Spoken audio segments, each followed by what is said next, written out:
2, 1, let's go!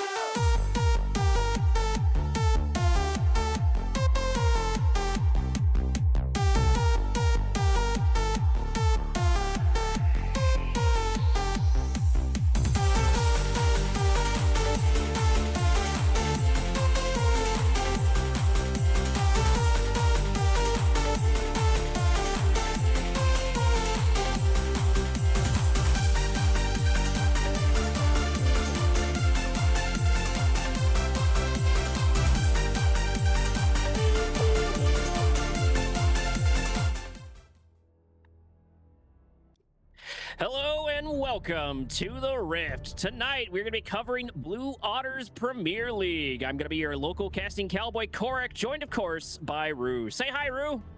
Hello, everyone. we are back with Premier on a Thursday because of course we are. From what I understand, we had a little bit of reschedule, which is why we're popping in here. This game should be, of course, TPO versus Conduit, unless I got my notes completely wrong. So it will be nice to see these two throw down. It looks like TPO, if this is correct, is sitting on the blue side, and Conduit has decided to take the red, the counter pick. First couple of bans already through. Got some good ones already. We've got the Wukong, we've got the Jarvan, very, very classic, into Karma. Karma actually did take a small little bit of a nerf. I'm not sure how impactful it is, but I believe we are into that patch now. Braum, who I don't think is particularly strong, but it could be more targeted. Braum can be a comfort pick. And our last one, at least for TPO, is going to be Ahri. Yeah, and head into that best ban there as well, like Conduit. Quite a wide focus, of course. Mid jungle bans, we've got top support bans, but we get Mel taken first of all by TPO. Likely to take that toward mid, you would expect, but I mean, Judy plays it. I can't find it on their ADC, but it's something that is flexible. Mid bot to start things off, so let's see how TPO want to take that as we head it into an Ashe support, where naturally Ashe Seraphine. Ashe Seraphine follow. Ashe support was not what I meant to say, but Ashe supported by a Seraphine. I mean, it's still an option, but yeah. Ashe Seraphine for the bot lane. I always like open up with the those flex picks, even if we don't have a lot of games on Mel and bot lane. Mel's not the worst to sort of pick up and learn. It doesn't require a degree in quantum physics in order to pilot that champion. There are a couple of weird things, but I don't think it's a hard one to pick up on the fly. We're going to go from that into Leona. So if this is a Leona Mel bottom, that's going to be a lot of CC, but either way, their synergy should work out really, really well, because I think something people forget quite often is how powerful the solar snare for Mel can be for a lot of these team fights, especially if you're playing back, right? If you have to walk your way into a Mel solar snare, it can catch a large portion of your team, if not everyone. Yeah, and it becomes a lot more dangerous as well, especially when paired up with guaranteed TC, but that looks like it's going to be the Mel headed to mid lane instead. The Jhin going down to the bot. Very early rotation of a Jhin here, I have to say. Conduit, if they want to, they can just play tanky as hell and kind of nullify this guy. And it looks like they're going to go straight into that with a Mundo jungle, we would anticipate. Could, of course, be going top lane as well, but at any rate, incredibly tanky, and in some regards, the Jhin already kind of mitigated. I do agree with you. I think we're probably looking at a Dr. Mundo in the jungle. I think that Dr. Mundo pick for top lane, especially for a blind pick top lane, is a little bit spicy. It's too easy to counter because Dr. Mundo needs two things. He needs a health bar, and he needs a good chunk of gold, which if you go into jungle, that's a good way to mitigate that. His Qs are not bad for ganks whatsoever. He's got plenty to play with. He can always head back to farm to get back up on his feet. I do think that there's better options, especially available. Sure, I know Jhin and Wukong are down, but we still have Zen. Zen's out to go, out and ready to go. There's plenty of options to go with, but I think we're sitting right about the D4 cap. Emerald, some are sitting close to about there, so this may be more of a comfort pick, and oftentimes right about this elo, comfort can outweigh the meta. Yeah, well, speaking of meta though, obviously with the patch that came in yesterday, Mundo has received quite the tap in the jungle. His Q now does 50 less damage at every level. His E does 60% less than it did with 200% to 140. So just having a look at what these guys like to play as well. So Easy has got a couple of Mundo games recently. I wouldn't be shocked if they kept this flexible through 4. They take the mid lane on 4 here, and then TPO, they're not, they're some ways defending their top side, but that could just be a Mundo headed up to the top lane as Conduit are going to keep that flex open, taking the bird on 4. Yeah, we do have Burb ready to go. That means we're not going to see it in the support role, which is a pretty heavy counter into Sivir, who I think Sivir is relatively powerful, especially if you've got a bunch of tanks right about now, because there's nothing Sivir can do about the Anivia support. We've seen the Anivia support on the rise, but of course it's going to be the classic Anivia. Happy to see this. I saw this a little bit into, I believe, Sido was when Anivia started to just start to poke their head back out just a little more, and I think we've gone into full-blown meta now. Happy to see that. Happy to see Rise make a comeback at about the same time frame, a little bit beforehand. So we get a very classic combination between Rise and Anivia that shows up from time to time. But now we're getting a little bit of new with the old. We're getting Mel into Anivia. I'm not sure how that matchup is supposed to go specifically. I got to imagine that the neutral objectives might favor Mel, though. Yeah, I think that the mid matchup may not be the key focus of this one, because that's a Lilia just taken on 4 with an AP mid. That's a little bit crazy, going AP mid jungle. Murtra's value absolutely through the roof. Anivia, a champion that definitely abused that in her favor, especially now against the Leona, giving them this much Murtra's value early on in the draft. I'm honestly scared for TPO looking into the R5. They have a good amount of engage. They have solid follow-up. They could look to go very aggressive, as we have a missed pick on 5, which I'm sure we'll get into about nice and shortly. But if this isn't like some sort of weird AD top thing, I'm very scared, because, I mean, you run into Murtras and what happens? Conduit, they don't seem to get it. They're just going to go Aatrox on 5, keep it double flexible. Hello. So I do think that this is, I mean, there's still a chance that that's a swap. You could swap those two and get Dr. Mundo in the, I was going to say mid lane, in the top lane, and have Aatrox go jungle, because Aatrox jungle is still relatively powerful. But, you know, if Mundo did get a buff, and we have been seeing Mundo on the jungler for Conduit, I think that's just as likely. But yeah, I cast a game yesterday where every guess I made was absolutely incorrect, and it wasn't because I wasn't buffed on meta. It's because everybody just threw meta out the window. So, you know, sometimes this happens. I've even seen Zen as an ADC, which was a pick for sure. Yeah, well, that sounds honestly traumatic, I have to say. Zen's out top was enough for me to play that. I can Zen's kind of see. It's quite scary, I'll be honest. Yeah, I could see Zen top. I don't think that's the worst thing. I've also seen Dr. Mundo supports. I've seen a lot of weird stuff relatively lately. I am happy we're not getting too much Varus top, because when I did poke my head back into League of Legos casting, I saw Varus top 3 times in a row when I first popped in. And Prod sending us. I'm trying to find out what. Okay, so this. These guys sorry, give us 1 second, guys. Not with us. Which makes things quite difficult to work out. I would assume something dependable, blindable. With Ornn ban, it's not maybe as simple. We still have Sion, right? We have Sion Shen. Shen? That's a little bit out there, I'll be honest. I think Sion a lot safer on a blind pick. By no means the only tank out there as well. TPO, they've shown they're happy to go towards the Cassante, but based off last week, they might not want to go there again. So Shen a little bit further away from typical, especially for a blind, but I guess they're happy to run with it. I mean, their CC's now pretty solid. Their team fight, it definitely worked, but I'm still so scared of this Murtra's value, because, I mean, no one on Conduit really needs to have any specific boots, right? We got 3 tanky guys, bruisery things in the top side. Even like the Seraphine support would like to go Silly Boots, but can definitely drop to a Murtra's if required, and Ashe probably just goes Cleanse and is fine with whatever else is happening. I'm not really feeling this mid jungle combo TPO, and with how tanky the rest of Conduit turned out, I don't see much value in the Jhin either. I think sort of the goal that we're looking for is to do the best we can to lock someone down, because even if we do have Merc Treads, if we're able to layer a bunch of these stuns on, right, like, so sometimes when your back is against the wall and you're sitting at looking at a 30-minute game, sometimes you just need to mash everything together. And so if we layer enough ultimates, if we layer enough slows and stuns and snares and all of that together, there is still an opportunity for us to point at someone and say, hey, let's take that person out. And we do at least have a good option in the notion that we have Seraphine. Seraphine's a pretty good good target to go for once the Encore is down. Can be harder to get into. And something I do want to note is that we don't have, when we've got Aatrox for a top lane, Aatrox oftentimes likes to do sort of the Olaf thing where we go for the back line if possible. We don't usually fight super crazy front to back. I think Aatrox fares very well, like sort of coming in from the side. We can play front to back, but I think they fare better either chasing someone down. Dr. Mundo can do sort of the same thing, but he's more of a front line. So, you know, maybe the goal is to just try to pick up these small stuns and snares and slows where we can, and then go from there. But the problem is like we've got plenty to answer on Conduit's end. You know, we've got the slow from Ash, we've got the slow from Dr. Mundo, we've got the stuns, the walls, Encore, we've got all the roots from Seraphine. So this is, both sides are looking at a pretty heavily CC team for this one. If we're looking at these early objectives, Rude, do you have any predictions? Well, what team do you think is favored to grab just some of these early objectives?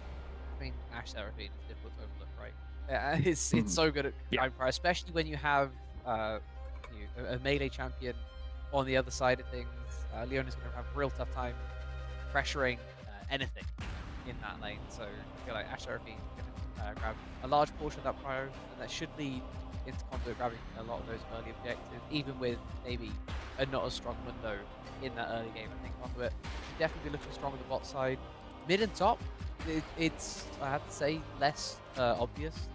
First Grub's rotation has we'll see quite the dip in priority recently, but Lilia's absolutely fine to clear them out in about 10 seconds. Melon to Nivea could go either way on the prior on that one, and then Shen to Aatrox, we may be seeing fireworks up there, I'll be honest. So Grubs could be an absolute free-for-all, but I think a couple of Drake should go Conduit's way. Well, either way, we won't know until the rubber meets the road, because sometimes Chaos Theory pokes its head in and all the strategies go immediately out the window and things that aren't supposed to work. But either way, give us a couple of minutes. We're going to do a small be right back. I think Prod wants to knock out a couple of things here in the background, so give us a few minutes and make sure to stay tuned.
And here we go, rolling into Summoner's Rift. Our first game going to kick off our best of 3 between TPO and Conduit. Conduit taking the blue side, or sorry, TPO taking the blue side, Conduit in the red side. Nice, always great cinematics we got going in here. We got Last Revenant, the production in here. Always love to see it. My favorite, if you keep watching, if we make it all the way to it, is at one point we get to zoom in on a tiny lizard.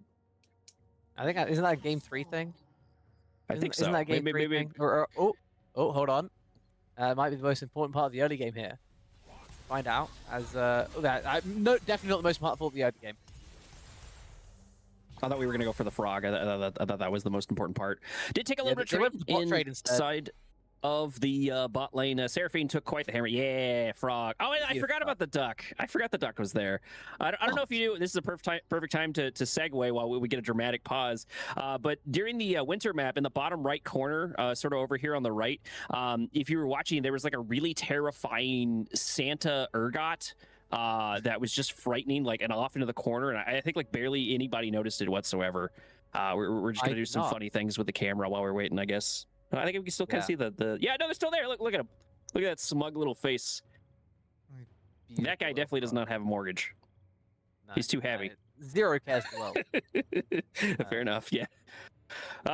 But so something we're gonna do, I guess, while we're waiting for this dramatic pause to finish, is I'm gonna steal something from a good friend of mine, DBZ Freak, which is I want to know what your prediction is on the soul. What soul do you think that we're gonna get this game, and why do you want it?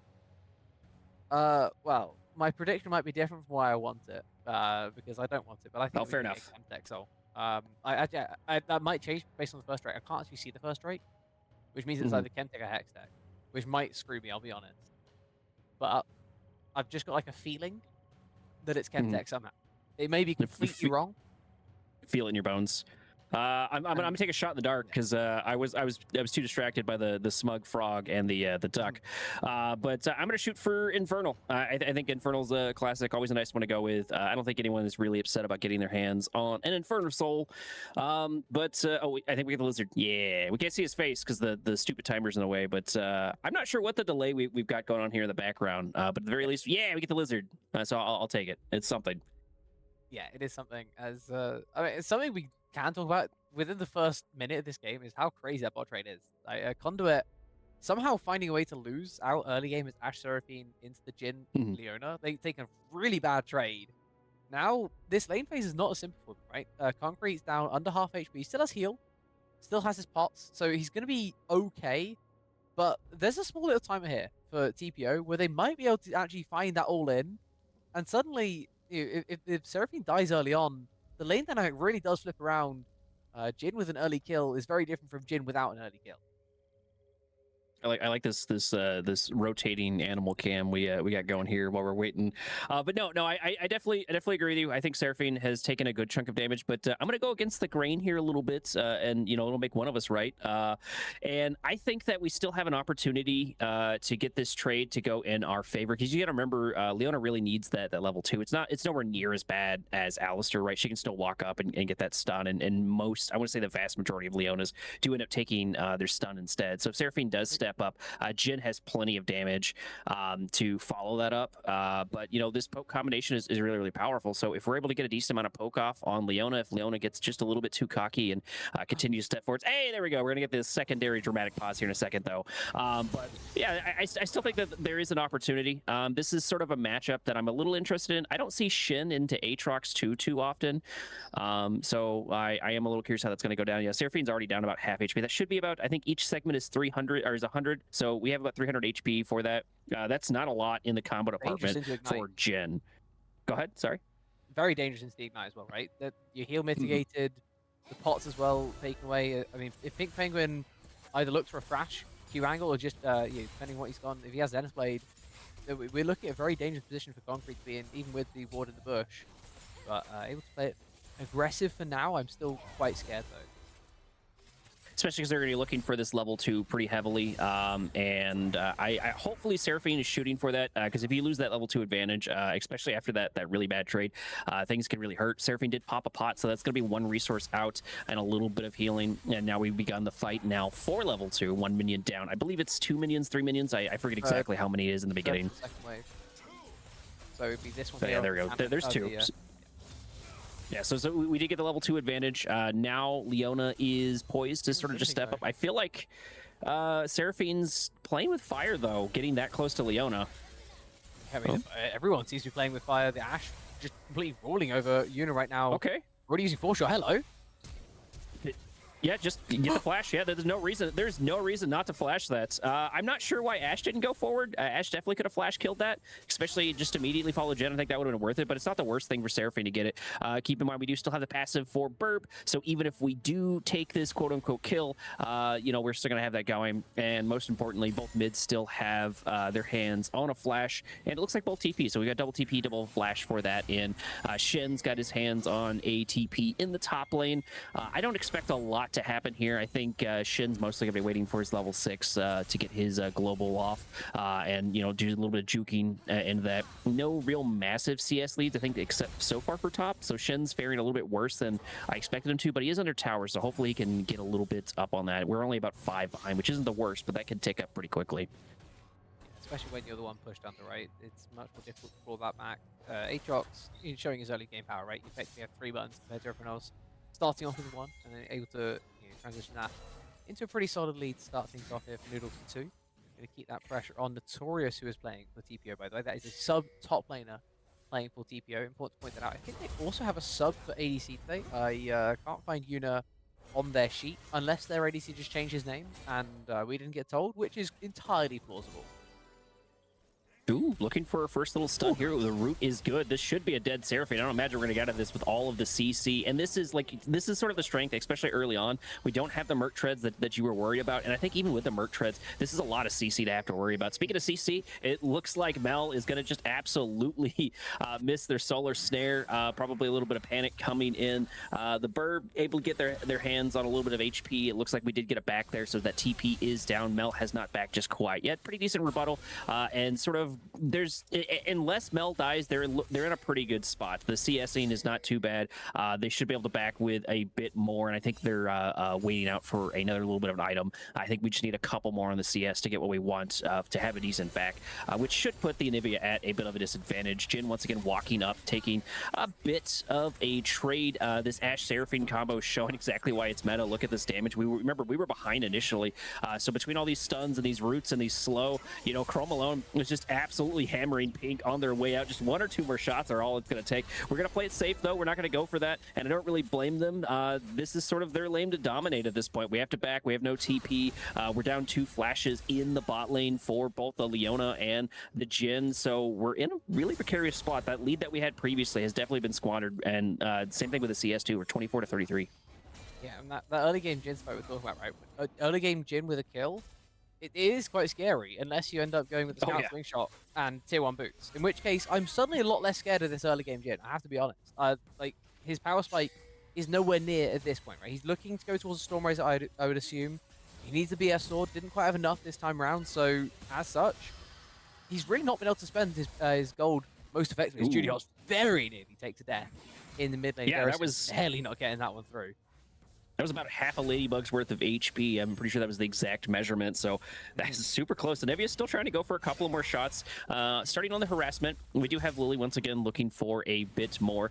And, you know, go figure, the slingshot's not as scary as some people make it out to be, but the fact that Jhin still has a kill does mean that's plenty we can play into it. You know, and Jhin is up in gold, especially now that we're catching up on the CS. Ashe should have a relatively decent back, but nowhere near as good as the free 300 gold for the Jhin, courtesy of Lilia, and most importantly, courtesy of just kind of Seraphine stepping up a little too far. I don't think we were paying attention to where we thought the enemy jungler was going to be, and honestly, if we're playing into a Lilia, then you've got to be expecting a gank to come your way. That's one of the big things that Lilia's going to be looking for. Not that Dr. Mundo doesn't have a gank, but that is a very, very fast gank from the other side. Yeah, I think the most important part of this early game has just gone down there. TPO very aggressive on that first rate take, very fast to get up there. They didn't necessarily have the prio through bot lane in the most conventional sense, but they ended up getting pushed under, forced to take a base. As such, the Ashe Seraphine, they push that wave under, then they take the base of their own, but it's delayed and delayed and delayed.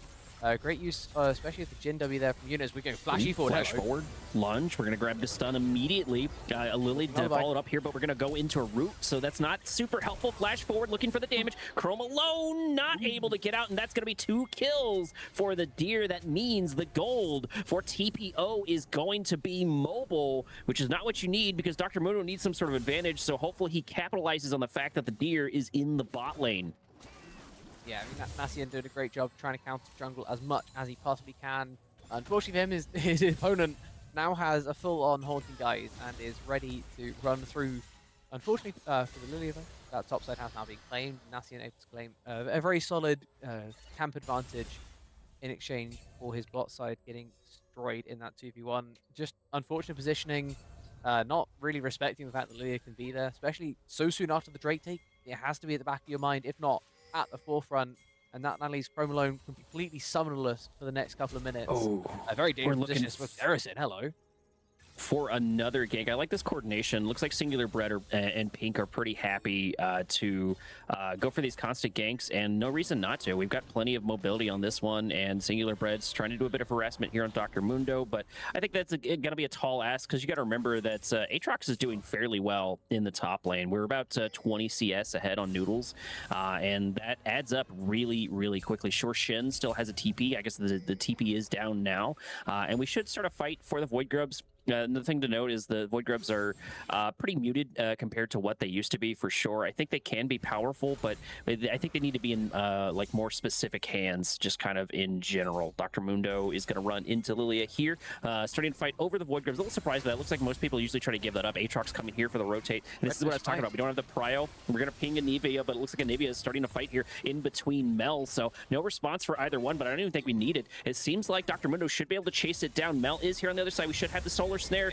but I don't think we're going to use it just quite yet. The passive is going to be strong. There's going to be the ultimate for Judy, and Aatrox going on the other side. Shen looking for a little bit of damage, looking for a little revenge. Going to try to fight them underneath the tower, but it's got enough. Anivia able to take one shot on the other end, and that kind of turned into absolute spaghetti. TPO sort of getting lost in the sauce, missing what I felt like was a pretty easy route, but easier said than done for sure. And that's kind of surprising that Singular Bread got pushed out that far by Dr. Mundo being so far behind, but I think a lot of that had to do with Aatrox. Yeah, well, especially when the Aatrox has that roam power, right? Even when Torius uses ulti to get into the fight, it doesn't really do enough. And then Noodle, it absolutely runs over the rest of it. The big swing factor there, honestly, was the fact that Singular Bread smited so early. He got the first grub with the smite, and as such, didn't have it for the second, didn't have it for the third. That allowed Nassian complete free reign over the pit, completely ran them down and pushed them so far back. And now, I mean, Torius trying to stop the Mundo taking your Grom. It might be better to get to the top lane.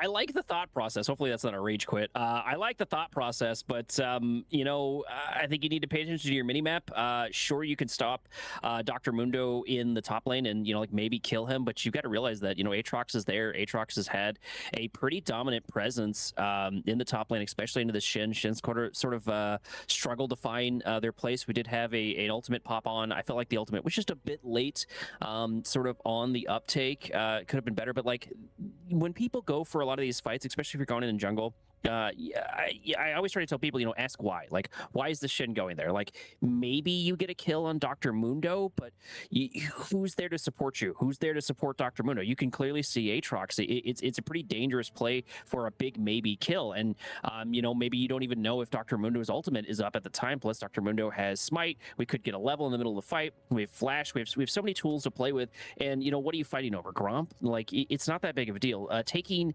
CS from the jungler, taking these camps from the jungler is nowhere near as detrimental as it used to be before the pets.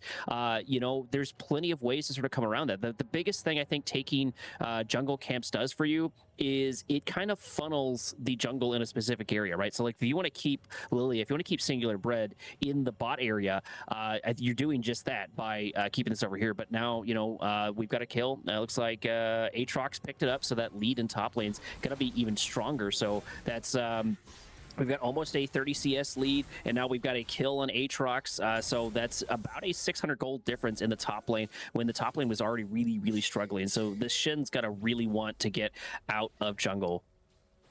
Yeah, or sorry, top lane. It's just very dangerous to walk in there. It's like the long and short of it, right? You just can't be doing that. especially when your Lilia's entered out of their spawn through bot. Like, they took a base under the tier 2, couldn't quite buy Leandries. Unfortunate base time with their single bread forced back. He doesn't want to go towards topside. He's looking to help his bot lane. Makes sense. You can't be trying to pressure Gromp there. You can check on it. You have 2 control wards. You can drop one down there if you feel so inclined, as we have a Leona rolling up. Hello.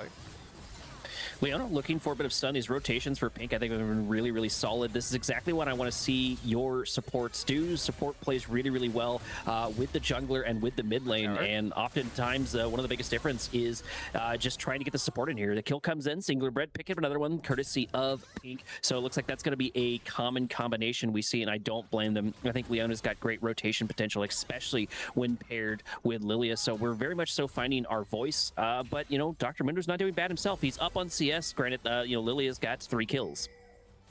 Yeah, and I think now off that base, we should have Leandries, so still a very good place, even though that top side has been counter-jungled by Nascent a whole bunch.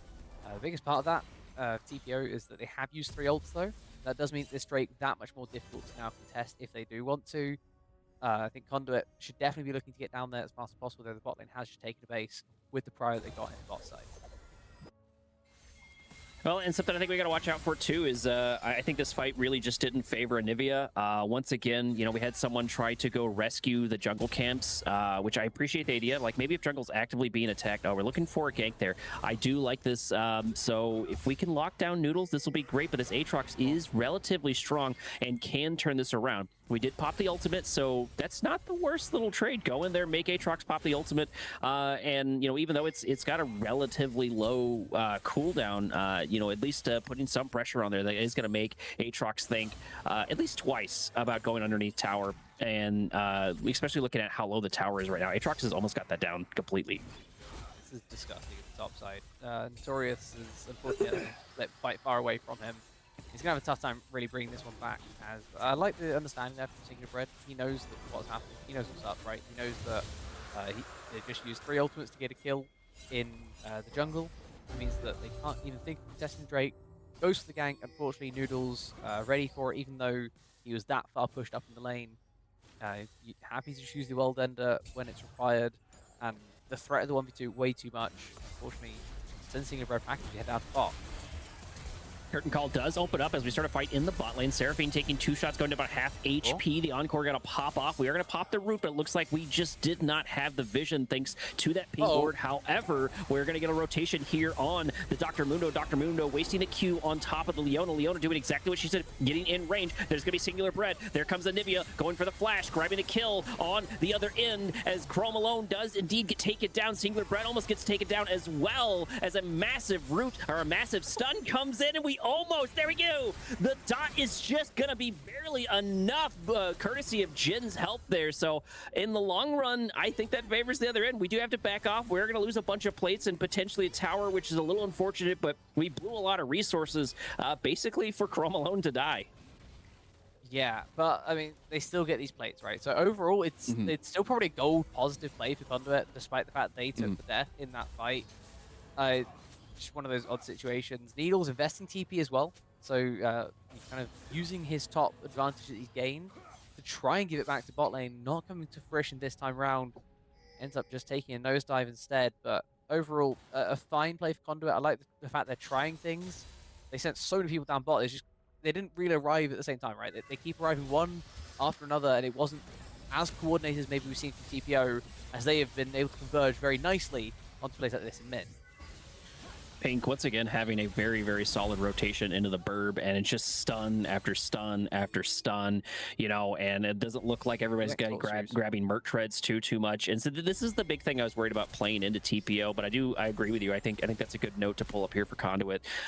You know, we did see the attempt of the coordination, which could just take a little bit of playing with. First tower does go down. Singular Bread looking for a little bit of revenge, but that's still a very scary Aatrox to deal with. Hopefully we've got the damage with that 4-0 Lily. The camera refusing to switch to the top lane for this fight. There we go. This is going to turn into a bit of a spicy, and the singular bread really on the run. See how scary Aatrox is? Noodle's really looking for that damage. We have plenty of dot there. At this point, Notorious should be able to take him down, but it looks like we don't even need it. That is going to be a 5-0 lead on singular bread, but not the worst thing. We were able to take down the top tower, but that does free up Shen to get themselves some levels and some CSing, and hopefully just a little bit of relief. And at this point, we really need on Shen. Shen's very much so struggling, but I think that's going to change the further and further we get into the game. Speaking of, we're at about 15 minutes on the clock, 7-4. The gold lead seems to be favoring Conduit by about 2K in this best of 3, and this could still go either way. This is still anyone's game for a couple of different issues, especially considering we have Drakes on each end, but I do like the macro much better on Conduit.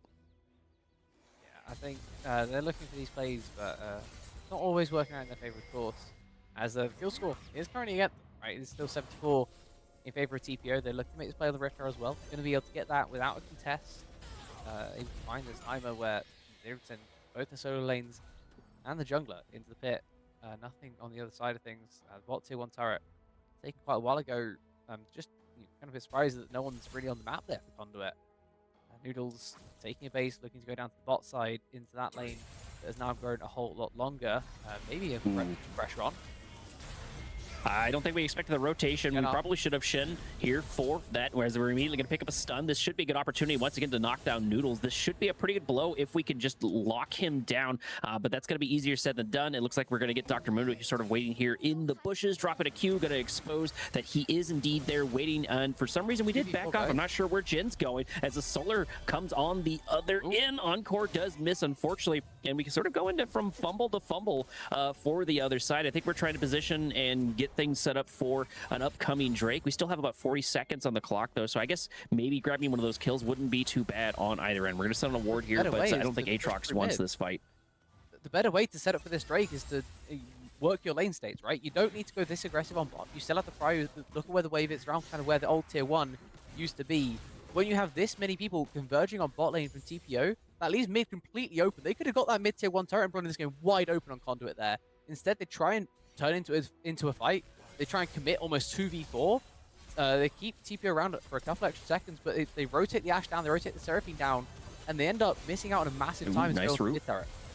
Pink there to follow it up as Seraphine steps just a little bit too far out of lane, but we're going to get Aatrox and Dr. Mundo here for the rotation. It looks like Conduit really likes to mash all of their G.I. Joes together, and, you know, it is kind of working. They're still up on CS. They're up on macro. I think that they're in a good position. I do agree that they probably wasted their time down bot lane, but I think in the long run of things, it's not the worst thing for them. Shelly getting deployed in top lane, so this should be, at the very least, a dead T1 in the top. Singular Bread going to get scouted here by the Burb. Burb trying to stop a couple of the CSing, and we're going to run into Noodles. Once again, Aatrox seems to be right on top of these things. The Flash having to get blown. Tower going down the other end, but so is Shelly, and that's going to be an important resource no longer in Singular Bread's wheelhouse. And we're just sort of continuing the game, kind of muddling forward, able to get at least, I think, about additional K on TPO, taking down that tower. So, you know, we only lost a Flash, so it could have been way, way worse. This I'm a little worried about. Notorious running into Chrome alone, but at the very least, that is a very, very beefy Shen, so that'll be quite the tall tree to chop. Yeah, Conduit doing some really weird things with the lanes right now, I'd say. Leaving your Ashe alone in the bot lane after clearing out a Drake, your Flash ult. Hello. Encore coming in, but looks like it's going to get cleansed immediately. Very solid combination right there. This is what I was talking about, layering ults and layering these stuns and resolution, but we have the wall. We have a lot of tools in order to deal with it, and now we've got pretty good, you know, rotation, pretty good grouping once again on Conduit. Dr. Mundo going about half HP, but we do have the ultimate out and ready to go, so that is going to be pretty deceptive, and we're going to go for a bit of a siege, and I don't really blame them. It seems to be going relatively well. We've got a Nivea for a lot of these pushes and damage and AoE shots. TP over here on the other side, so Mel looking for a little bit of flank, trying to go in. Solar Snare trying to lock down. Unfortunately, only the Aatrox as Noodle just goes on the offensive whatsoever. The Crystalline Arrow coming in to lockdown on Pink. Chrome alone picking up a kill as we're just absolutely disjointed on TPO's end. The grouping has just been much more solid. The Ignite coming down, taking down the Deer. For some reason, Notorious is going in, and now it's only Jin, and we're going to get a full ace, and that's really, really devastating. That's 5 kills for Conduit. A lot of gold, a lot of towers, and it's not just going to stop at 1. That's really frustrating to have to deal with. I have to question what we're fighting over here. TPO, you've already pushed them back. That is the fight effectively done, right? you get them away from your tier 2 turret, you have achieved your goal for that small little engagement. You go for the TP flank then on Judy Hop. It's a very risky play. It's high risk, and I'm not even sure you can say high reward afterwards, right? Because you just get absolutely run over. You get completely stack checked in the mid lane, even under your own tier 2 turret. You then don't have enough to survive. The wave clear not there because, of course, your Mel has died early on. Your Jin's already used the curtain call a while ago. You don't have any of those key abilities to get through the wave easily and clear it out, push Conduit away. And then from there, the fight is just a little bit too far gone already. With your Mel dying early, you don't have that kind of consistent AP damage without having Singular Bread go way too deep. Trying to make the play work, but just fighting over absolutely nothing, then they lose basically everything. Well, and it was quite the chain cacophony of errors. We just didn't have a lot of coordination on TPO's end. Judy went in and we only stunned the Aatrox, and we stunned the Aatrox right in our face, or rooted the Aatrox right in our face, which didn't do too much for us other than get a couple of slaps here from Noodles. And the other thing too is Singular Bread was not really allowed to be in that fight for too long. We picked up a lot of damage when we did sort of do our drive-by, but you know, we got ignited out and taken down relatively quickly. And the fact that TPO has all of this gold centralized on Lilia is a good thing initially, but it's not a good thing if it stays on that, because then your whole team is sort of relying on her. I would have liked to see more of a map impact with the fact that we have a Lilia with 5 kills. It's better than nothing. Pink gonna run into a bit of trouble, and yeah, we're just not getting out of that. The crystalline arrow coming in, getting stuck in between the arrows, that is something you could do with Anivia, and it's very frustrating to do it. I don't know if you guys saw, the only way Leona could have get out of that little pin right there, whether it was intentional or not, was to lunge into the enemy. And we're gonna pick up another tower on Conduit. Conduit, this constant grouping is not the worst thing, even though we waste our time, even though sometimes you know, it could be a lot better. The nice thing is just grouping can be such a powerful tool, especially when you're below the masters level. It's one of the biggest frustrating things for me is not seeing the grouping. I think Conduit has sort of taken that to heart, to where it's like, we're gonna group even in bad notions, and sort of the law of averages, we're gonna come out on top. And I think we're seeing exactly like that, and they're turning a lot of it into not just kills, but a lot of objectives as the Baron goes down. Yeah, I think playing it as a 4-1 a lot safer than playing it as like the 5-0, where you completely ignore the other lanes. We saw some potential cross maps earlier come through, but Conduit, they've shown so far they've been happy to commit to every single play. As Noodles is committed into this one, but there is a Lilting Lullaby waiting. Shin, ultimate coming in, is the Encore doing the exact same thing, only catching 2. Not sure what the thought process is. I've got to go back to TPO here. You know, why are we here? We're like, we got the blue buff, right? It's going to take so long to kill Aatrox. We saw everybody back up. We saw that we have Baron. Yeah, and we've got Baron on the other end too. You know, you need to back. You need to push those waves out as much as you can. You need to buy yourself some time. You know, maybe look for a pick that's closer to home. But why? Even when Shin goes in, like, I appreciate the thought process, but as a support, sometimes, you know, like, you just gotta let people die. I don't mean that as in Shin's a support here. I mean, I guess he kind of is. But, you know, even if you have the opportunity to try and save someone, sometimes it's not worth it. And I think that TP was, I think you should have just let it happen.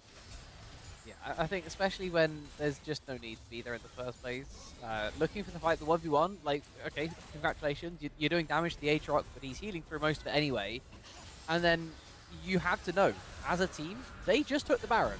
After Baron, people press reset, because that's the right thing to do, is we're getting another fight. Curtain call, opening up, Solar coming down. This is an opportunity to try to lock down the Seraphine. Seraphine does indeed get taken down, but it looks like Aatrox looking for a little bit of rotation, so we could turn on the other end. But Aatrox is super low. Shin goes in looking for the stun. We're going to pick up another one as well, as the root comes in from Jen. Noodle's so close to going down, but you got to remember, this is an Aatrox. Double flash there to follow up. Not able to stick the landing on the kill. Pink trying to lock down Dr. Mundo. Dr. Mundo emoting a little bit, but now maybe overstaying their welcome. The burb is here, and most importantly, Jin is isolated. Wall sort of working against them. Unfortunately, the Q is not going to be good as the TP comes in. Noodles finding an angle to go in on Notorious. However, Notorious is still a tank. Going for Jin is definitely going to be the better call. Jin having to back off, getting these roots after root over and over. Singular Bread doing something in jungle. Not sure what the plan is for that one, but Baron Bush is still continuing to keep this crash going forward. Another TP, so we backed up, and now the Burb's going to be here sooner sooner rather than later. Judy in a little bit of trouble.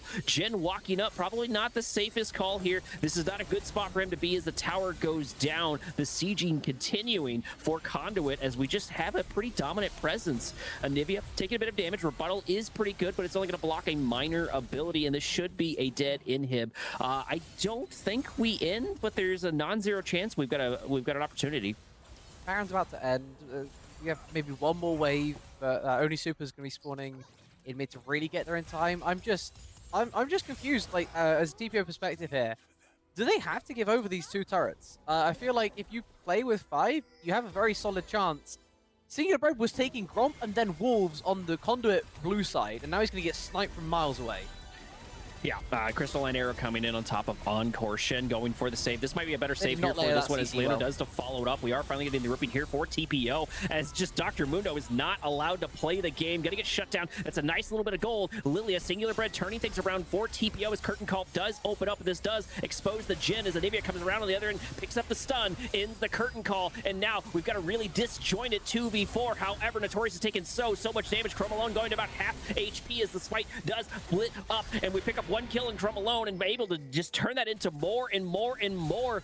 Absolutely disjointed. We had such grouping, but you know, why are we there? I think Jen's the only one to get out. Nivea's still on the hunt, but this could cost us the entire game. I don't see any reason we can't end. I guess it's 16 seconds for Singular Bread to pop online. Yeah, I mean, Noodle's able to just hop over the wall as well. He's already in, slamming away at those Nexus turrets. At least going to get the Nexus turrets, which of course could respawn, but I don't think they're going to this time around.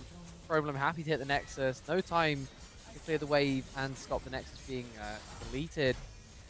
It's a complete capitulation for TPO. And wait, Conduit, they got tested early on in terms of kills, but in terms of game state, they were never really threatened. And they just make this one look insanely trivial. It wasn't difficult for them at all. I can't really explain how that game's happened at all in the way that it happened. It doesn't make sense to me. For me, I think the biggest thing is just the ability to group. I don't think Conduit's plays or decision making were particularly like crazy or insightful. I just think the fact that we grouped 5v5 over and over and over, and most importantly, we kind of stayed as a 5v5 most times, to where TPO is like very disjointed. So everywhere TPO went, there was a 5-stack that they ran into pretty consistently, or at least a 4-stack that they ran into. And I think that was just one of the things. And I think TPO sort of saw that. We did try to group there right there at the end, but there was such a difference, I feel, in gold, and they didn't maintain their synergy. So they lost their cohesion the further and further the fight went off, because as you saw, you know, we got a really big split off right there at the end. And I did think that there was an opportunity for it, but we just didn't have the focus on TPO.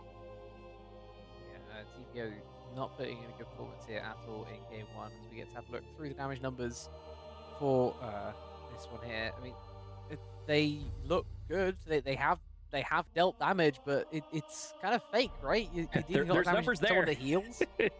Yeah. You got 11 kills, but you did absolutely nothing with it early on. You got the early Drake based off the fact that you got what they took a bad trade, and then got the prior as a result of the enemy team failing to base. Like, that was the only real objective that you got in this game. You end up losing 1 tower to 10, and you're just so uncoordinated as a team that I mean, that puts them down to 0-5 in terms of overall map score, and I have to say, having seen all of their games so far, that's indicative of how they've been playing as a team. And I would like to see by now, in week 3, that things would maybe turn around a little bit. I think it is a little troubling for sure, especially because of the lead that we got on Lilia, because we had that lead and we just didn't do too much with it. I felt like Dr. Mundo actually had a bigger impact than Lilia, despite the fact that Lilia had so many crazy kills, and despite the fact that you know, Lilia was just the champion itself, that we had the speed and we just weren't doing a lot with it. And you touched on a lot of points. Either way, give us a couple moments, everyone. We're going to roll into a quick little break as we roll into draft and game number 2. Hopefully TPO step things up, because not the best performance, but you know, still we could add 2 potential more games on our hand. We'll be right back.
I'm here only because your stare won't ever let me go.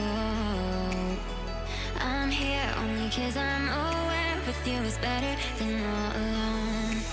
Oh, oh, oh, say what you're dying to say. No, no, no, no. Oh, oh, tonight we're stars but we'll fade away. Go on and light me up. Oh, go on and light me up while we're golden.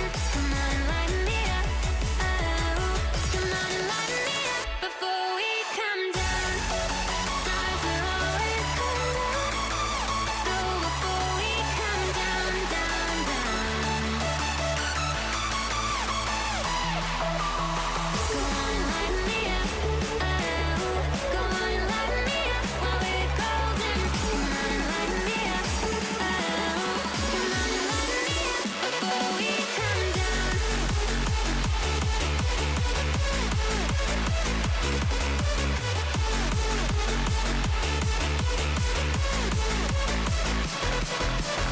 Go on and light me up. Oh, go on and light me up while we're golden. Come on and light me up. Oh, come on and light me up before we come down.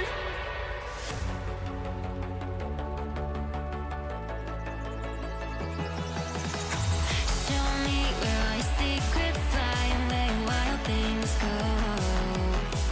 Time ain't ever been on our side, so between now and till we go home. Oh, oh, oh, say what you're dying to say. No, no, no, oh, oh, tonight we're stars but we'll fade away.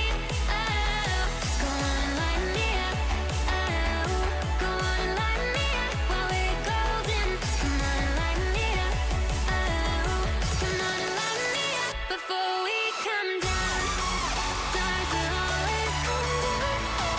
So before we come down, down, down. Stars will always come down.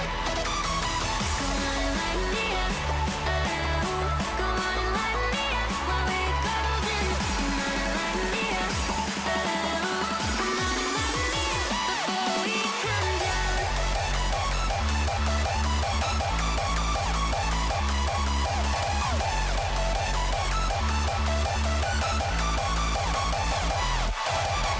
Go on and light me up. Oh, go on and light me up while we're golden. Come on and light me up. Oh, come on and light me up before we come down.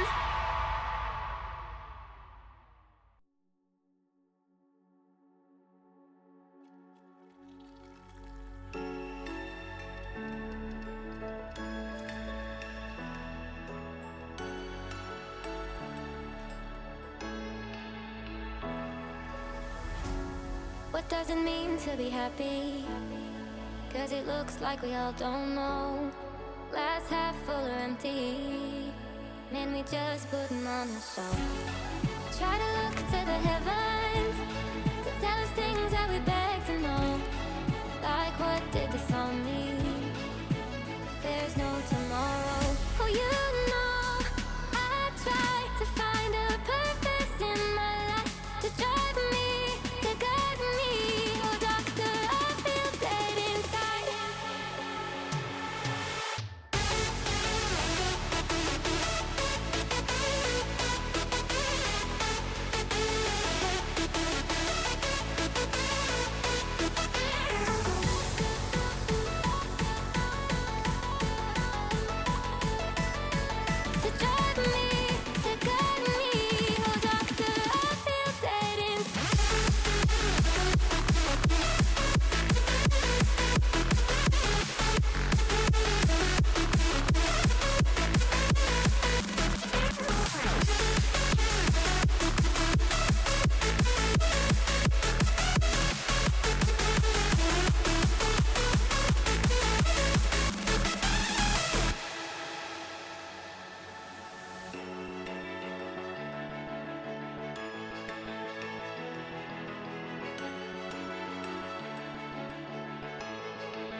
away from me.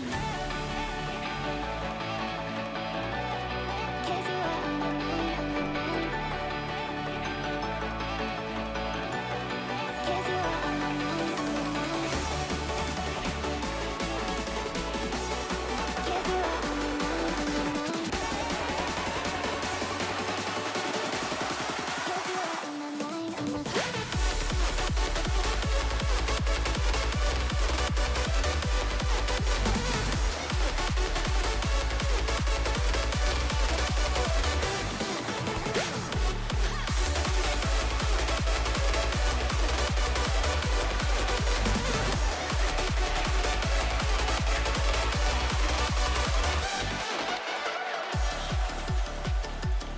You've been there from the start, inside my corner. When it gets cold and dark, you make it warmer. 'Cause you are on my mind, all of my days and every single night, single night. There ain't no way to get you off my mind, off my mind. Without you, I just can't breathe. You'll never get away from me.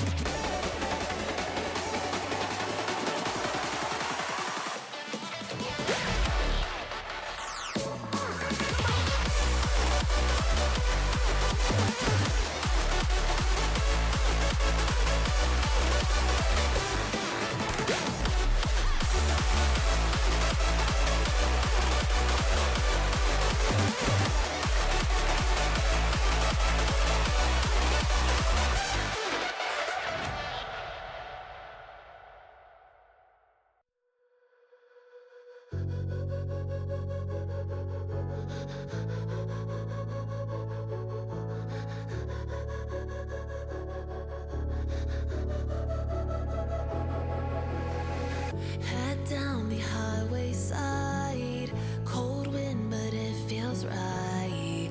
With you, I'm heavy breathing. Feels like I'm lucid dreaming. I'm not usually the type to rush into the night. This time, I can't be speeding. I'm taking it slow, but I just want more. I'm taking it slow, just go with the flow. I'm taking it slow. Alrighty, everybody. After subbing in someone, we do finally have a game on our hands. First couple of bands already rolling through. I don't expect these to change, even with the sub coming into this one. And keep in mind, this is Fearless, so we do have the respective bands on each side. And I'm going to leave us over to Rue to talk about the sub coming in. Yes. So TPO have had to, unfortunately for them, get an emergency sub in for this game. They tried to get someone up and around the kind of leader we're looking for here, but unfortunately they aimed a little bit too high. Personally, at short notice was Diamond Peak last season, so it was denied, rightfully so. As such, I had to delve a little bit deeper, and so they have managed to find Yomi at very short notice. And typically, an sub would have bans thrown their way, but Conduit decided to waive that so that we can have a proper game here and we carry on through with a Xin Zhao as our first pick here for TPO. I think it's just going to go straight there in the jungle, but I mean, something Single Red's very happy. I don't see any reason to delay it. Zen is very powerful. It's on the table. It's available. TPO has the opportunity to grab it, so there's absolutely no reason for it. And the answer is going to be Kane, weirdly enough. Very, very, very, very much so not meta. Haven't seen Kane in quite a while, so this is going to be interesting. Is it not Kane? Okay. So it was a hover, thank God. Oh, okay. No, we're looking at a hover. All right. So I got absolutely trolled there. I thought we were looking at. I was like, seriously, we're gonna go with Kane. All right. Jax makes a lot more sense. Jax is still pretty powerful in the jungle. I think he's pretty situational in the top lane when we're looking at that. He isn't super crazy amazing, but he's starting to come up more and more and more. And we're gonna go from Jax into the Smolder. Smolder's still a flex pick, so technically double flex pick. We can play around with it, but more than likely, this is gonna be Jax in the jungle and Smolder in the bot lane. Nasia has got a couple of games of Jack as well to back that one there up. So easy. I mean, he's played basically everything there is to play in the top lane, right? He is more than happy to be picking that one there up. The Smolder usually has a little bit more info on it, or one side or another. Chrome Alone doesn't look like he's played it all too much, if at all, this year, whereas Derison does have it in his top 10 at the very least, so could potentially be headed mid, but not really where you want to have this guy. He's so insanely squishy and very, very easily punished. But I guess he's also pretty easily punished in the bot lane when you leave Karma open. Ezreal Karma going to be taken, and then Nami there by Conduit to try and counteract it. But you're into Ezreal Karma, so good luck. I'm not as worried about Ezreal Karma this level.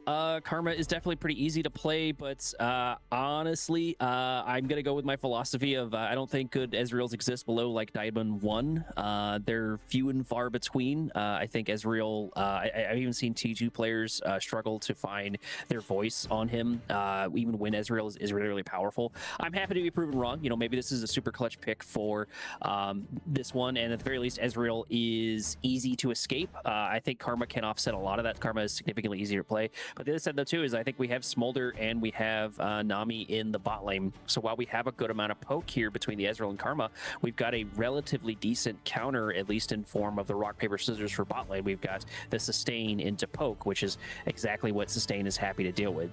Moving through our next couple of bans, we're going to ban out Hui, we're going to ban out Fiora, we're going to ban out Akali, and we're going to ban out the Orianna, and then turn into our next pick, which is going to be this Victor. And I like Victor in combination here with Smolder. Victor can very much so bridge the gap. He's good middle game damage. He's good early game damage. He's just sort of relatively consistent throughout the entire game. And he also set things up for Conduit to grab these neutral objectives. Victor can be a very hard mid laner if we rotate to go into in order to fight for those early objectives, just because of the back-to-back AoEs.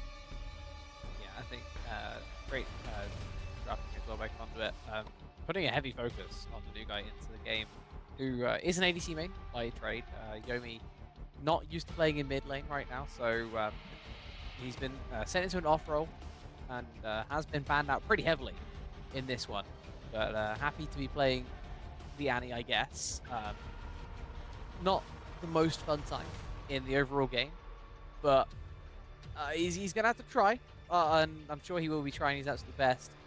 TPO comp looking pretty solid, I have to say. Ornn as well to finish things out. I think if you had a deeper mid pool, we can be talking about maybe another control mage. Annie, slightly different from everything else we're looking at here, right? We're looking at a lot of like slow engage, waiting for the Ornn to come through, and then you pile on top of that. Annie, a little bit too short range to really be all too effective in that type of playstyle. You're looking a lot more with explosive junglers to really get that instant team fight start instead of the more choreographed version Ornn provides. But I think we're at the end of the champ already for Yomi. He's not a mid player; he's an ADC player. So the fact that he's here at all, meaning we can get this game on, is a positive. As Conduit have rounded out the draft with the Mordekaiser to try and counter this all. And it does lock up our combination on each end, so it looks like it's going to be Jax, Smolder, Nami, Victor, Mordekaiser for Conduit, and we're looking at Zen, Ezreal, Karma, Annie, Ornn for the other end. And I'm not quite as pessimistic of Rue with the fact that we have Annie. I think Annie is in a relatively good spot, and I think in conjunction with Zen, it does set us up for some of these ganks.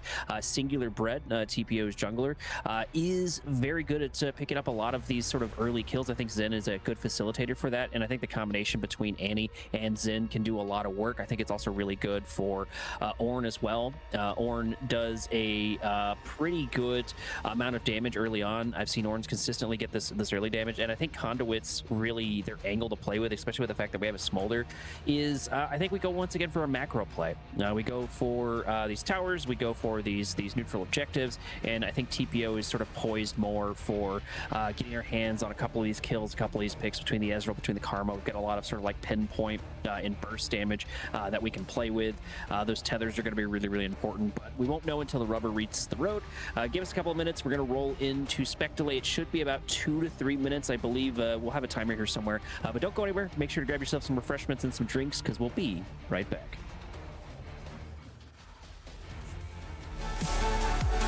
Just go with the flow. I'm taking it slow. My knees are on the floor. I'm begging for you.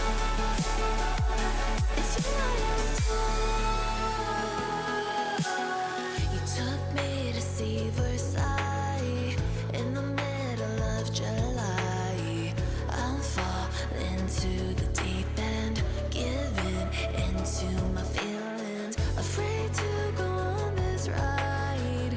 I'm scared to crash inside. This time I might be speeding. I'm taking it slow, but I just want more. I'm taking it slow, just go with the flow. I'm taking it slow, but I just want more. I'm taking it slow, just go with the flow. I'm taking it slow, my knees on the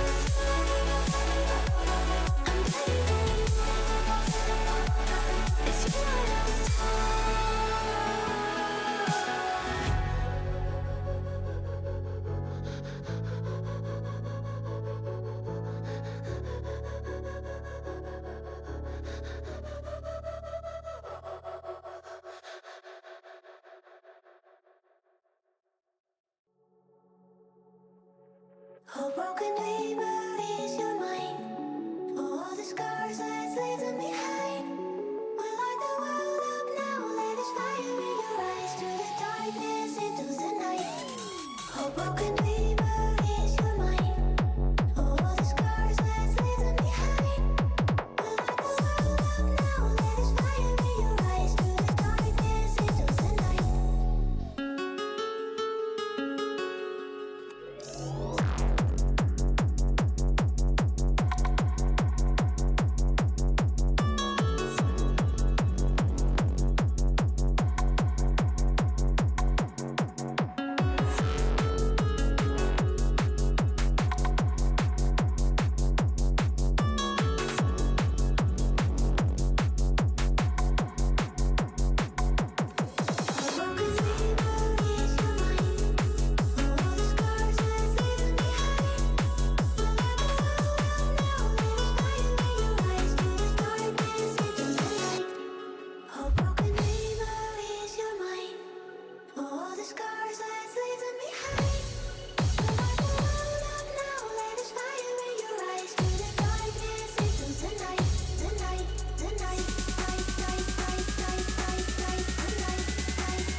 Put your fucking hands up.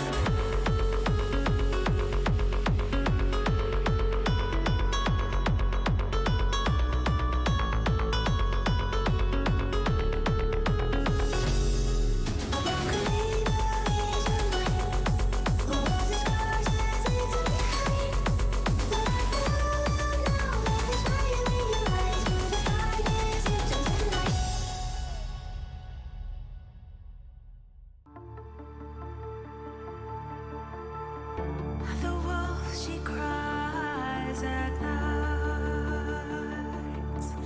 A breath had born in the black wind where the shadows lie. Deep inside despair, our hearts grow fierce, our minds aware. We carry on, oh, we carry on.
Blinding lights, lost in your eyes, feeling the pressure. You and I, spending the night, chasing forever. For you, oh no, I'd be your one and only. Don't let me go, don't leave me lonely. Say you'll stay through the pain, say you won't go running. Let me in through your veins, get off on my loving.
Holding on to words that you said back in the beginning. All along, they stay in my head. I'm feeling you shifting. For you, oh no, I'd be your one and only. Don't let me go, don't leave me lonely. Say you'll stay through the pain, say you won't go running. Let me in through your veins, get off on my Alrighty, and finally we get to roll into game number 2. The subs are set up and the cinematic is rolling in the background. Our game between TPO and Conduit has Conduit in a 1-0 lead. Conduit sitting on the red side, TPO sitting on the blue side, and I think we're up for yay, Lizard. Sorry, I got sidetracked. It's a reasonable sidetrack. It's a very reasonable sidetrack. As Just a big Lizard fan. You know, like there's people out there like birds. They're wrong, but you know we got lizards. Yeah, and we also got wards in the early secondary bush in the bot lane, as is I guess it's really come through a lot more recently. Start of this year, everyone's kind of seen tier 1 teams doing it, and they're like, they're doing this for a reason. We're gonna do it too. And it really is with the advent of these enchanters that it's been thought over so much more. The double range matchups mean that bush control so important. Derison looking to take quite an aggressive trade on mid, but Yomi able to beat him out this time with the electrocute. Oh, I forgot we have Yomi and was it is it Uni? Uni? Y-U-U-N-A. Yuna, and Yumi or Yami. I'm already messing up. This is gonna be absolutely fantastic. It's gonna be bad. I'm gonna go with Y2 for Annie. I'm just gonna call him Annie. I'm not playing that. But we're starting off with a lot of back and forward. I did like the trades here for Annie. They were going really well, but the problem is Victor absolutely chunks even early on in game. Once we hit level 2, that's gonna change even more so. So that's gonna be a constant back and forward. The biggest thing I want to be looking out for is Singular Bread looking for the gank into the mid lane. I think Annie has a nice little setup there with the stun. And I think if we stun and get Singular Bread in there, that should be a relatively easy kill. And it looks like Victor is playing pretty aggressively. Something to watch out here is Mordekaiser is playing into Ornn. And like I said, consistently, I've seen, Ornn's over and over and over picking up these first blood kills. And I think people forget about that. But, some people seem to like Mordekaiser. I think he's pretty weak in the top lane. I think he's like very situational. I think there's a lot better options, a lot more meta options. In theory, he should be good into the Ornn, right? And like theory, very different from practice. Yeah, but you get like Cho'Gath, right? Confused. But Go ahead. sorry. No, I'm interested. Cho'Gath? Yeah. So I like Cho'Gath into this. I think Cho'Gath is in a little bit of a better spot. I think that he's pretty situational. Ooh, the first Q coming down. Okay, immediately proving me wrong. Caster Curse. Noodle's able to pick up a kill on Notorious. I'm like, oh, Orin's going to get the first blood kill probably. Mordekaiser sucks. And then they're like, no, shut up, Korak. We're going to prove you wrong live, which seems to be a consistent thing to me. But either way, nice little kill here for Mordekaiser. Happy at least to see it here popping off. That's going to be a very solid start. Kind of a repeat of what we saw last time. Notorious really was struggling in when they were playing Shin into Noodles. Noodles seemed to have a pretty dominant game, and Mordekaiser's still pretty scary. Pink, once again, picking up really nice stuns and tethers. That's going to be one big thing to watch out for in the bot lane, and just sort of Pink in general. I have a lot of faith in Pink. I've liked their plays. I've liked their rotations. I think they've been doing sort of all of the things correctly, and I think one of the big things to watch out for in Karma is just a little small thing. The tethers can have a massive impact on anywhere we go. I feel like, though, if Conduit is not going for this early Drake, they are going to be messing things up. Singular Bread here for a little bit of a counter bank. We already... Oh, no. There it is. This is what I was talking about. This sort of 1-2 punch, but do we have the damage to follow it up? It looks like we do not, and we blow Flash for it, so... In the long run of things, that's really good. Singular Bread is down a powerful tool. We're going to go for a little bit of another chase. Why are we going to go back in? Why? What are we doing? We were out. We were fine. Such a greedy crab. That is such a greedy crab. Okay, sorry. I'm supposed to remain impartial and unbiased, but that one gets me. Like, you were fine, maybe going for the Scuttle Crab, but I mean, I guess maybe you didn't think Singular Bread was going to stick around there, but Singular Bread likes his ganks. Like, he likes it right here. We've got Orin, Notorious, we got Noodles, we got a lot of here in the mix-up. We don't have a Shadow Realm here for it, so this should be a kill either for Orin or for the Zen. I would like it much more on Singular Bread, but look at that damage. Orin needs to start doing a little bit more. We do pick up a kill right there at the end. I think we played just a little bit too far out of that. I'm not sure why Notorious didn't fight that for a bit longer. I know we got to watch out for the AoE, but the big damage is the Q on Mordekaiser, and that very much so favors Noodles. Noodles sitting 2-1. That's a very, very scary top lane, and top lane was already struggling previously. Gonna get a little bit of phase shift into the other side. Gonna pick up a nice little tether, but the problem is we've already blown our Q on the Ezreal, so the follow-up is just a little bit harder to do. And I think for the first time in bot lane, things are a little bit more disjointed than they were previously. The synergy was a bit better between these two, and I owe that sort of just to Ezreal. I think Ezreal has a bit of a higher skill floor deceptively than people think it is to be, and Karma's the complete opposite. Karma's skill floor is all the way, at the bottom. She's super easy to pick up. Her kit's easy to play off. She's very, very efficient to play. Looks like we're getting a bit of a death realm. Call of Fortune going to come in, going to buy ourselves a little bit of time, but look at that damage trying to lock down Notorious. Pink ward on the other side means there's no retreat here. Flash comes through, and Notorious buys themselves a little bit more time. I do think this will sort of shape up a bit more as Ornn gets their hands on some levels, but Mordekaiser so far is definitely a threat. And he's going to get called down, looking for the damage. He just needs 1 or 2 more shots. The shield coming in clutch right there at the last minute. I don't see Andy not getting this. Karma going for a little bit of a rotation. Timber's really wanting to get in range. Look how low that HP is, but we're going to act as a little bit of the Nami W. Okay. And he goes, Nami goes in, having to flash over the wall, trying to keep the Annie alive. Annie, I think, was not really in a big danger, so I feel like that's a bit of a waste of the resources, and now Pink gonna run into a bit of trouble as well. I don't know why we're sticking around. Just back off, cut our losses. Like, what are we doing? We're so low on HP. We've already blown a whole bunch, and I don't think we're gonna be able to get our hands on this Drake. This very much so favors Conduit in taking this Drake, so we need to get out of here extremely quickly. We're gonna try to turn around, though. We're gonna back immediately into Victor. Victor gonna turn that into a stun of his own, flash forward, or at least dash forward, looking for something to happen there as we just sort of pop a whole bunch of damage on our way out. And I feel like the only thing we're really done here for TPO is waste a bunch of time. Yeah, and Ornn died top, by the way, solo kill in favor of Noodles, in case we missed that one. 3rd kill for him now in the game as we leave our Ezreal London turret 1v2, and unfortunately Yuna unable to survive. And Pink Penguin is not there. Concrete with some great sustain for him alone. A bit of help before he ends up taking a base, gets a plate. Please don't overstay. Please don't overstay. Okay, that'll do. Just awkward across the map there for TPO.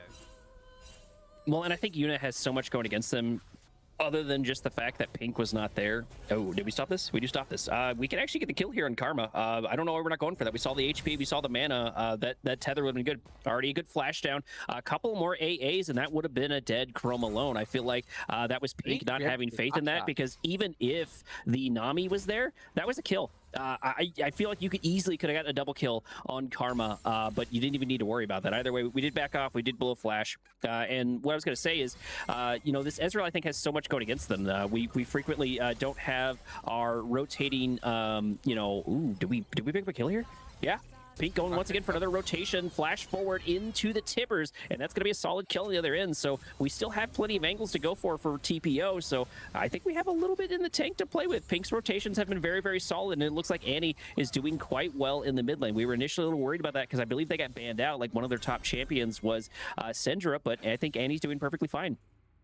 Yeah, I'm surprised as well to see how much TPO are willing to play through their mid lane, right? As this is the cost. Tidal wave coming in as Ezreal goes down to about half HP. We're sticking way too long here. I don't know why he didn't just run to the deal anyways, but I guess the fight... Oh, Mother gonna get called in. Almost gonna pick up the kill. TP coming in on the other end, but I don't think we're gonna be here in time. A little bit overzealous there. Late bubble as Chrome alone just picks up a couple of stacks, and I feel like we're getting a little bit of a weird mix-up here when it comes to bottom. The Ezreal is... disrespecting the combination between Smolder and Nami, and Pink is sort of doing the opposite. Pink, I feel like, could play a bit more forward in the sort of bot exchanges, but I don't blame them for looking for these rotations. I wouldn't put an insane amount of stock here into Ezreal. Call for Dread coming in, but we're not going to catch them underneath tower, and Noodle is so far ahead, so I don't think there's too much we can do here. But one good thing of this Mordekaiser being fed is it's specifically the Mordekaiser fed, and he's in top lane. He's locked in with Notorious, and Notorious should do better as the game goes on, which means the gold is elsewhere for TPO. Yeah, but still, while that's happening, it's gonna suck in the meantime. You're Notorious at the very least, right? Rylai's into not even the ice completion yet for the Ornn, who is rushing towards that Hollow Radiant, but really struggling to hold on in the lane in the meantime. And Noodle's doing a great job keeping that pressure up, keeping that CS lead building.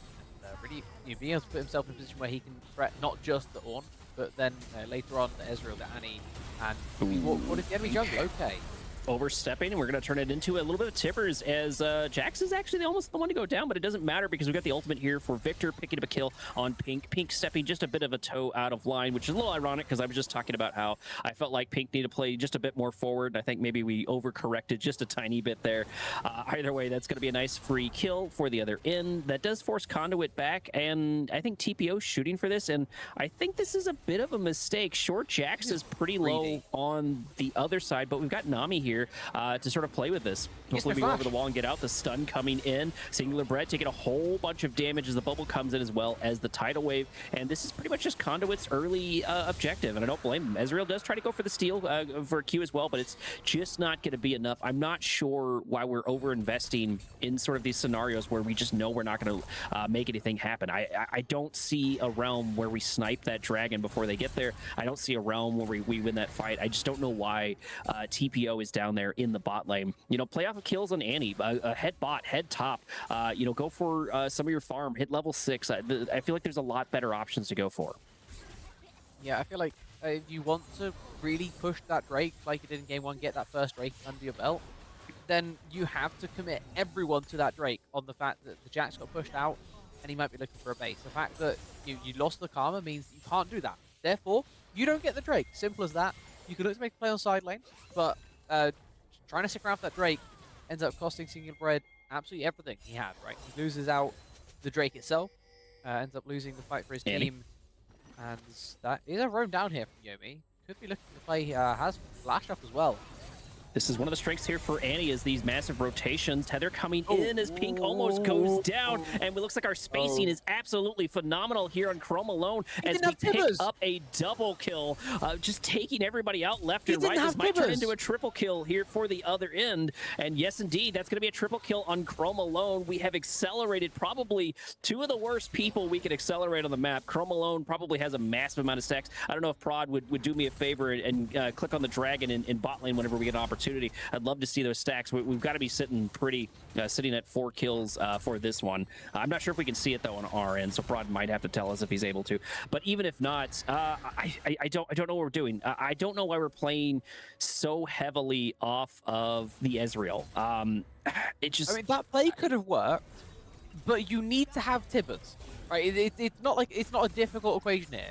if you don't have the Annie ultimate, that is not a play that you can make. As we just saw Tibbers thrown out there, but I guess the flash away from Derizen makes that one there a little more worthwhile. I love the idea of going flashing forwards, but if you don't have Tibbers, you don't have damage on the Annie, and if you don't have damage on the Annie, you don't have damage anywhere, right? This Ezreal, he's only just got the second component of the 3 for the Triforce. You don't have the damage to make that play work, even in a 3 versus 2. You don't even have the stun available, because you only need to press one more button to get there. It's just a complete mismanagement of your overall resources. If you wait another 5 seconds and then go to activate it, maybe it works. Maybe it's different, but just greedy, and unfortunately, you're going to lose out massively. As you're also going to lose out on the top tier one. Ouch. Absolutely. We pick up a top tower once again. I think that was the first tower to go down in the previous game, and we lose an Ornn as well, as both of our very scary carries, you know, have a 4-1 or 4-0 lead, and the gold is still distributed relatively decently. We've got a bit here on Victor, a bit here on Jax. We've got plenty of stacks there. I don't know if y'all are able to see in the background, but Smolder and he gets taken down by the Victor in the mid lane. But Smolder's sitting about 120 on those stacks and building, and a lot of gold, so this is a very accelerated champion to watch out for. Yeah, we got a couple more stacks there. Sitting at 130 right now, and I don't see what Ezreal's going to do here. I don't know why we keep wasting so much time on the Ezreal, right? Like, if you're going to have Pink roam or rotate, I feel like maybe you could have gone Ziggs bottom instead. There's other people. Sivir was available too. You could have played with. Does Mother pick up a kill? No, okay. It looks like the shield is good enough as the tidal wave comes in. Nami takes a couple of shots, but the tower does ultimately go down on the long side. And we're looking at taking down all of these T3s. Yes, indeed. We're down all of these T3s across the boards. We're 14 minutes on the clock. And look at the difference in gold. We're 3-12 and 10k apart. That is absolutely devastating. Yeah, we can wrap this one up if we want to. 15 minutes is just around the corner. The team's unlikely to be pressing that button, but that's at least the thought in their minds, right? This game is so difficult to come back from, especially when you got the kind of mid-game power that you have. You haven't got anywhere near as much index into the late game as your opponents, and yet they're the ones that are up this much gold, right? We flip the roles around, and we say the Smolder team is down 10k. Maybe there's still a chance because it's a Smolder team. But this way round, Pink, when you're spiking Ezreal, Annie, it's just so difficult. Looking for a tether. This is a good angle to go for. There's no reason not to grab that Nami. Nami did have a shutdown, so Singular Bread able to get at least something. Yeah, and I agree with you. Yeah, once again, why? There's so many of these motions to where if, you know, I was the coaches for these teams, or if I was just on these teams, you know, I just want to tell so many of the lower elo players, every time you step up, ask yourself why. Why are we there? We could have gotten that ward like a million miles away. You know, like, why are we risking it? I mean, I guess we're ahead, but what are we fighting over? You know, maybe the goal is to try to get our hands on this Drake, but like, you don't really need to be risky to grab that Drake. You know, play into your wards, you know, especially as the support, especially as Nami. Back, reset, there's plenty of things that you can play with. Mordekaiser are just allowed to take Shelly by themselves, as Jack's doing the opposite on the other side. And we just have complete map control. We have complete macro control for Conduit. And other than Nami going down, they're, you know, yeah, that's without the Nami. And so we're looking in like an absolutely positive space. But the nice thing kind of to roll into is lower elo can be very unpredictable, and we can still sort of eke out a win. I don't think it's likely, especially watching Annie here get absolutely nuked. This is the problem with Victor, is he just absolutely chunks, and once we have some sort of lead, you know, we're really, really hard to deal with that. I don't think Annie is playing particularly terrible for this. I think they're doing okay despite everything that's going on, despite getting banned out, despite getting thrown in here last minute, and our damage is pretty decent, but the problem is it's just we don't have the coordination, I feel, as the team. Even when we didn't have a sub, we just didn't have an insane amount of coordination from TPO. And one thing Conduit seems to be happy doing is grouping. And my co-caster disagrees with me a little bit. Ooh, a little bit of rumble in the jungle. Once again, Singular Bread, why are we here? I know this is our jungle, but we can see them on the other side. Flash on the wall as we do take it down.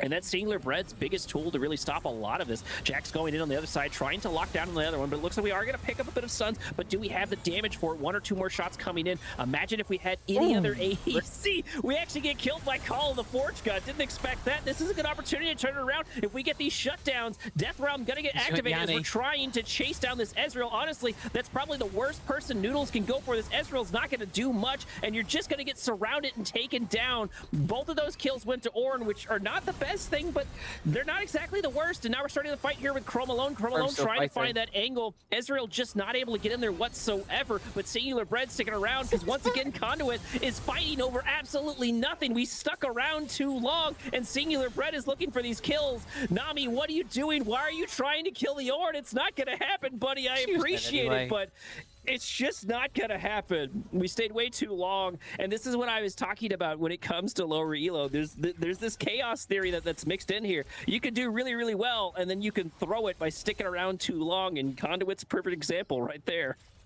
Yeah, but it's still a 10k lead, right? The counterpoint is that it's still so advantageous, and Derison, credit to him, just unwilling to roll around in the mud. Completely just ignores whatever the hell's happening on top side, split pushing through bot, getting himself strong, knowing that he is a sufficient win condition in this game. Even with his Smolder insanely fed, it's useful, definitely, but it's not the only way that you can win this game as Conduit. You have multiple different ways to get this one done, and there isn't just deciding, you know what, screw that. I'm going down the bot lane, I'm going to push this wave, I'm going to get some plates, I'm going to get me strong, and if you guys want to do some weird stuff on top lane, then I guess be my guest, because Singular Bread, that fight started with him getting caught after the tier 2 turret fell. That fight ended with him picking up like multiple kill participation, coming back to top lane 50 seconds later.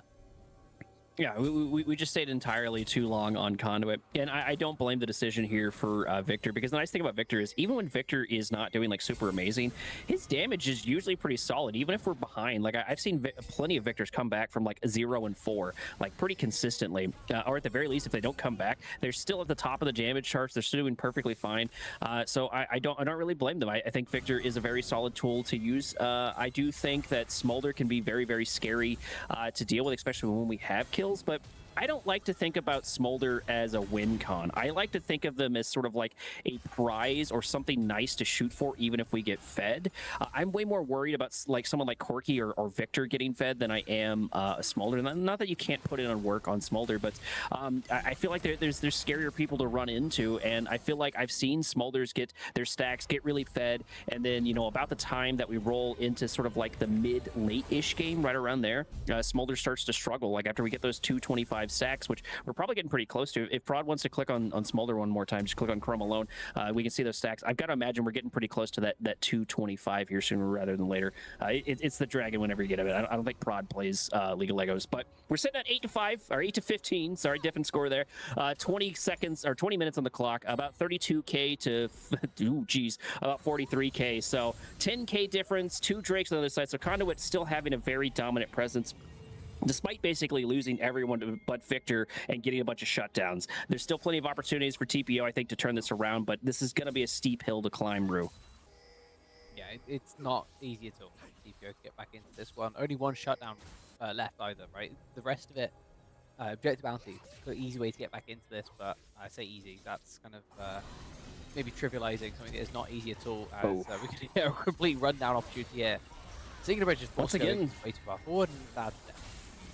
Yeah, like, why are we here? Like, I really appreciate the enthusiasm from Bread, but what do we gain from that? Like, what were we setting up? What were we trying to do? I don't understand why we were there, especially because a lot of these fights, Conduit is consistently grouped. Conduit is usually not too far from one another. They are grouping for better or worse.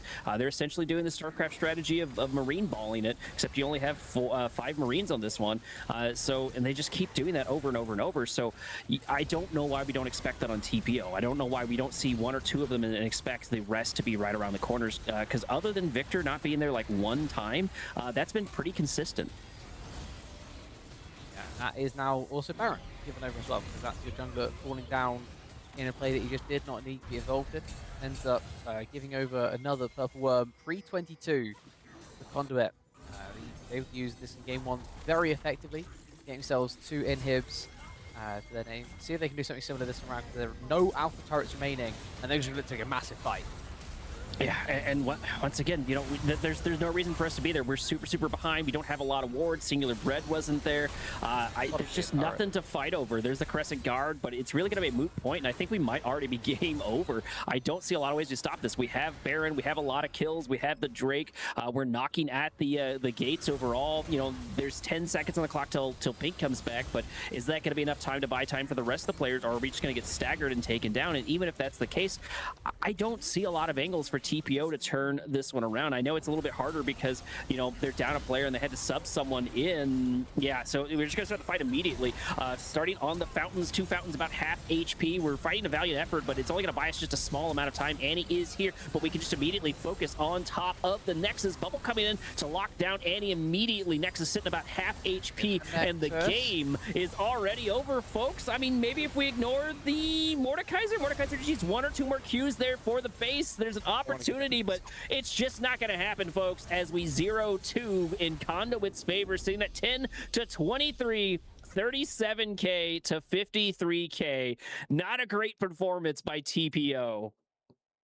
No, not a great performance by TPO, as they now make it 0-6 on the season so far. But for Conduit, it's a lot better outlook now, right? Coming to the series at 1-1, they needed to get a result against a team that was struggling to start the season off. They do precisely that, and they made it look easy, right? That was a series that, in some regards, probably could have been an email. That was like not even a question for Conduit. That was a statement said with the chest.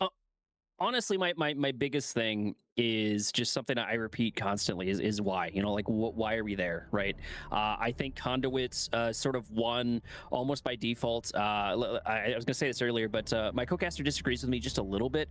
I think people I'm gonna say Diamond 1 to Masters really underestimate just the ability being in one gigantic ball, and there's a couple of instances where that can be really hard to do, but I feel like one of the things that people under the Masters levels really struggle to do, and you see it in solo queue, I think you see it in even competitive 5v5s, is just the ability to group. And you have so many things available for it, because when you're committing to a ball like that, when you're committing to a 5-sack like that, you're committing to one plan, whether it's a good plan or a bad plan. And oftentimes it's much better for everybody to commit to one bad plan than multiple good plans. And I think that's what we saw for that one. But man, look at that gold chart. That is, we have a tiny bit of blue there.